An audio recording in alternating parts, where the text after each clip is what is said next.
amazali baka Eva Bosigano malungi wanetayogedde emyaka gye omusajja ng'apitexi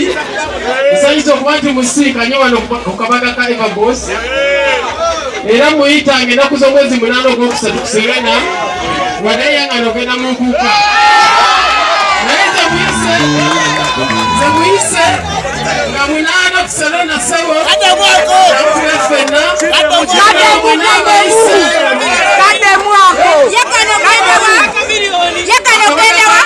akabaga kano aka Eva Boss kalungi kubanga kansiikanyiza mwami Apitex era ssebo okuyita ku Serena ng'ennaku z'omwezi 8 ogwokusatu ejja kuba Women's Day obeeyo